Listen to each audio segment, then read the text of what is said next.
Baik, kita lanjutkan dialognya. Saya ke Bang Ahmad. Bang Ahmad tadi sempat dikatakan bahwa ini jangan-jangan ada skenario nanti ada yang protagonis dan juga antagonis nih. Ada ngelihat ke arah sana nggak sih?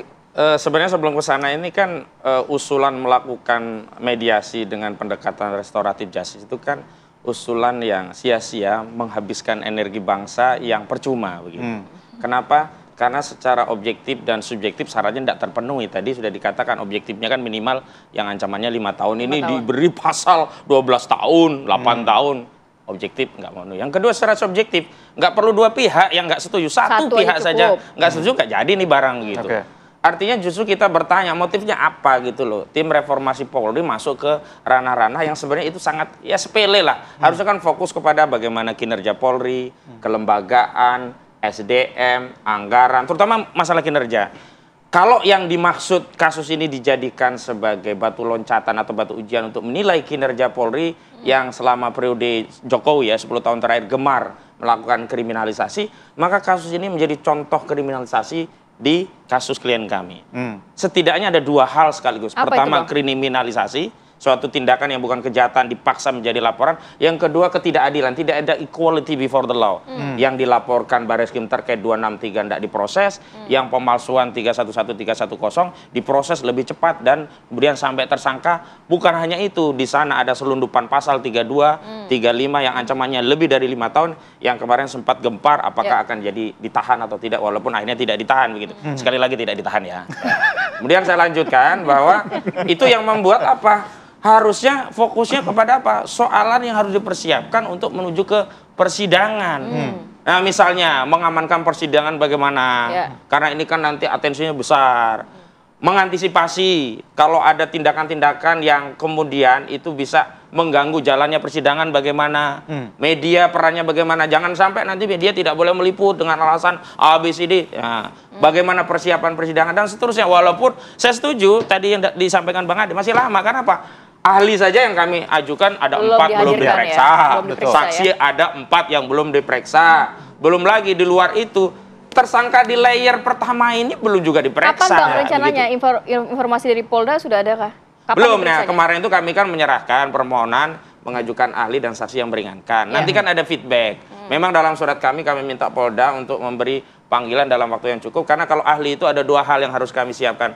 Pertama, menginformasikan kepada ahli agar jadwalnya bisa memenuhi panggilan. Yang kedua, menginformasikan minta izin dari kampusnya agar bisa diberi surat tugas. Artinya kemarin kami sudah sepil paling tidak minimal 5 hari sebelumnya lah panggilan. Jangan 3 hari seperti panggilan biasa ya di hari H. Karena tidak cukup waktu bagi kami begitu persiapan. Itu di antara teknis yang kami Bang Ade, sampaikan. kok jadi kriminalisasi katanya tadi?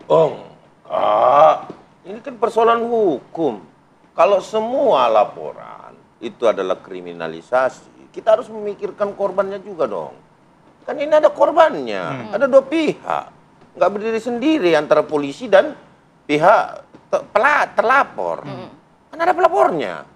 Kok pelapor dalam artian di sini utamanya adalah Bapak Insinyur Joko Widodo kan korban. Pernah nggak kita berpikir ke arah situ? Kan itu yang kita nafikan selalu. Terkadang dibolak-balik. Dibolak-balik, Bang. Iya, korban jadi seolah-olah terlapor jadi seolah-olah korban. Kan itu persoalan. Jokowi pelaku seolah-olah jadi korban ya. Jadi artinya mari kita dudukkan persoalan itu dalam sebuah kebenaran. Kebenaran materialnya ini pasti terungkap, Bos. Tidak mungkin tidak. Iya kan? Nah, dikatakan tadi Bang Kosi, gak ditahan. Ya, saya akan menambahkan juga. Tapi sewaktu-waktu bisa ditahan, Bang. Nah, jadi artinya kita tidak menafikan itu. Bahwa sewaktu-waktu, kan 5 ini belum diperiksa nih. Ya kan? 5 belum diperiksa. Saksi ahli yang meringankan dari pihak sebelah juga belum. Nah, kemarin ada media ya, saya dengar itu mulai bahwa ada pencekalan. Ini tensi naik nih. Ini mulai naik nih tensi kan. Nah, kita lihat aja. Tetapi artinya apapun itu, kami tidak mau mengintervensi penyidik. Apapun itu yang dilakukan oleh Polda Metro, monggo. Periksa cepat, jangan lama-lama dong, kan gitu. Kenapa lama-lama sih? Periksa dulu tuh, klaster pertama tuh. Abang aja udah gak sabar, apalagi masyarakat, Bang. Iya, makanya. Ya sepakat kan? Berarti udah siap kalau menuju ke persidangan ya? Banget, Bos. banget gitu loh. Ya kan? Nah, kita mau banget gitu loh. Nah, bahwa persidangan itu adalah sesuatu yang memang disitulah semua tercurah. Disitulah kesempatan juga bagi Bang Kosi dan teman-teman menunjukkan keahliannya. Baik. Ini loh, kesempatan itu dibuka lebar. Beda dengan kepolisian, kejaksaan. Ini akan lebih. Mas Heri. Sebentar, dan ada tambahan memang kemarin Baru saya Mas Heri. Selain surat permohonan ahli, kami juga mengajukan permohonan gelar perkara khusus. Yang sebenarnya Juli yang lalu sudah kami ajukan, tapi tidak direspon. Yang menarik, justru penyidik yang mengingatkan kami, Bang, tolong itu yang permohonan gelar perkara khusus juga disampaikan. Loh, kok malah dari penyidik? Ya sudah kan, pucuk dicinta ulang pun tiba ya. Kami kirim surat permohonan gelar perkara khusus yang kedua, yang intinya setidaknya harusnya bersikap adil dalam dua perkara yang bagus satu ya. gitu. Di Barreskrim ada gelar perkara khusus, di Polda juga harus ada gelar perkara khusus gitu. Nah, sebenarnya di gelar perkara khusus itulah penting untuk ditunjukkan ya, ijazah itu. Setidaknya ini loh yang akan menjadi penentu apakah benar ya. Saudara Joko Widodo itu korban atau jangan-jangan pelaku gitu loh kan. Selama ini kan klaimnya sebagai korban dari pelapor. Jangan-jangan ketika ditunjukkan ternyata barang itu palsu, kan pelaku bukan korban begitu loh. Itu yang ditunggu-tunggu rakyat itu. Mudah-mudahan di gelar perkara khusus ditunjukkan jangan sampai itu. juga ya nanti ketika kemudian sewaktu-waktu yang saya cerita tadi itu terwujud baru geratak-geratakan. Damai dong, damai. Ini kayaknya nggak bisa selesai di sini nih, kayaknya harus di pengadilan. Emang gitu loh. Gimana Mas Heri nih? Kayaknya kalau ngelihat begini. Saya lupa menambahkan satu syarat tadi ya, bahwa dalam restoratif justice itu ada permaafan. Ya, permaafan ini yang penting. Masalahnya kalau permaafan berarti ada dua pihak, yang memaafkan dan yang memberikan maaf dan yang meminta maaf. Masalahnya ada nggak yang melakukan itu? Curiga saya nggak mau lagi husnuzon dalam perkara ini gitu ya, karena terlalu lama gitu. Curiga saya ini dipepetkan nanti ke Lebaran. Momentumnya kan pas untuk maaf-maafan kan bisa. Lebaran kapan itu? Jadi itu mediasi nanti. Jadi ini yang harus kita tunggu. Harusnya diberi catatan kepada penyidik Polda Metro Jaya kapan perkara ini bisa tuntas, begitu kan?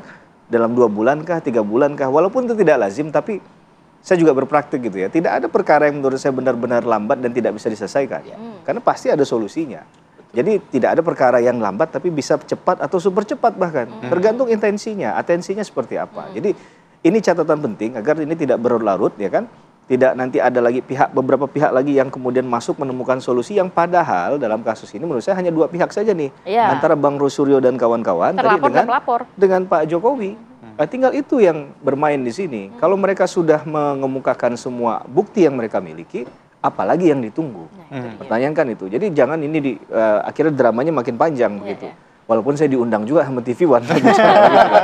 Tapi tentu sesungguhnya yang kita pikirkan adalah bagaimana kemudian mengedukasi masyarakat dengan hukum yang benar tadi. Cara berhukum kita harus benar. Menegakkan hukum tidak boleh dengan cara melawan hukum. Nah, ini kan catatan penting dalam setiap perkara yang ditangani tadi. Oleh pihak Polda Metro Jaya ataupun KPK ataupun siapapun ya, para penegak hukum tentu harus berpikir untuk melakukan hal-hal semacam ini. Agar segera selesai dan menemukan jalan terbaiknya. Begitu. Oke, berarti kita udah dengar ya kedua belah pihak tadi sepakat begitu ya dan siap menuju ke meja persidangan. Berarti mediasi sudah tidak akan dilakukan begitu ya? Sama-sama dibuktikan. Menunjukkan ungkapan yang sangat terkenal, tiada maaf bagimu.